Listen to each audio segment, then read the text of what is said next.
Hello बच्चों, let's read the question. Question कह रहे हैं कि इन अ रिएक्शन जब कंसंट्रेशन ऑफ रिएक्टेंट हो रही है आपकी इंक्रीज हो रही है 2 टाइम्स, सो इंक्रीज हो रहा है rate of the reaction 4 times. So आपको ऑर्डर ऑफ द रिएक्शन बताना है कि क्या होगा।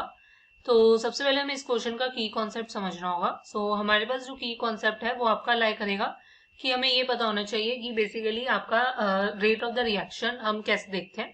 क्योंकि यहाँ पर क्या है, एक ही रिएक्टेंट की बात हो रही है, मतलब ए से आपके पास क्या सपोज कर लो कोई भी प्रोडक्ट बन रहे हैं।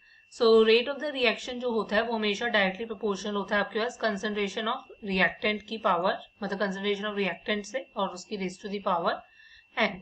एन बेसिकली होता है आपके पास order of the reaction.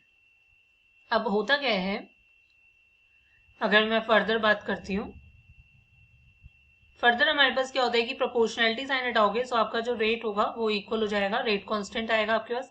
Concentration of the reactant suppose कर लो हमारे पास ए है और उसकी हमने ऑर्डर ले लिया आपका एन, एन है order of the reaction. Fine. अब यहाँ पर क्या बोला गया है कि देखो मुझे यही निकालना है कि ये n order of the reaction क्या होगा जो कंडीशंस आपको क्वेश्चन में गिवन है। सो क्वेश्चन के अकॉर्डिंग हम क्या देख रहे हैं, ये हमारे पास इनिशियल रेट था। फाइन।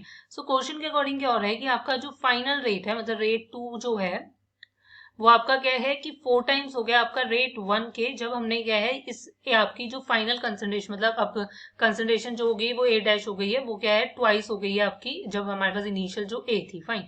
सो 4 टाइम्स कब होगा, देखो रेट 1 हमारे पास है के ए की पावर एन। अब जब हम रेट 2 निकाल रहे हैं, ये हमारे पास कंक्लूजन है आपका। जब रेट 2 हम निकाल रहे हैं सो उस केस में जो मेरे पास कंसंट्रेशन है ए की वो ट्वाइस हो गई है। अब ऑर्डर ऑफ द रिएक्शन देखो, अगर 2 होगा तभी तो ये आपके पास क्या निकल कर आएगा 4 के ए की पावर 2, और ये मेरे पास क्या इनिशियल रेट, अगर मैं यहाँ पर एन की वैल्यू को 2 डाल रही हूँ सो ये इनिशियल रेट निकल कर आ रहा है। फाइन। सो ये 4 टाइम्स आपका क्या हो गया रेट 1 के। सो मतलब मेरे पास ये डिजायर्ड आ रहा है। अगर आप यहाँ पर एन की वैल्यू 1 लेते, अगर आप 1 लोगे तो आपके पास ये डिजायर्ड रिजल्ट नहीं आएगा। सिमिलरली अगर आप 0 लेते हो तब भी नहीं आएगा, 3 लेते हो तब भी ये रिजल्ट नहीं आपको देखने को मिलेगा। Isn't it? सो मेरे को ये रिजल्ट जो है वो आपका सिर्फ सेकंड से मिल रहा है, क्योंकि आप चेक भी कर सकते हो।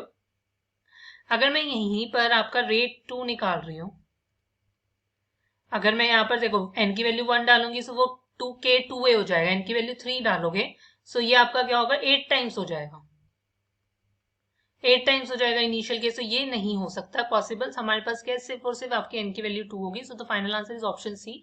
Hope you understand it well. Best of luck. Thank you.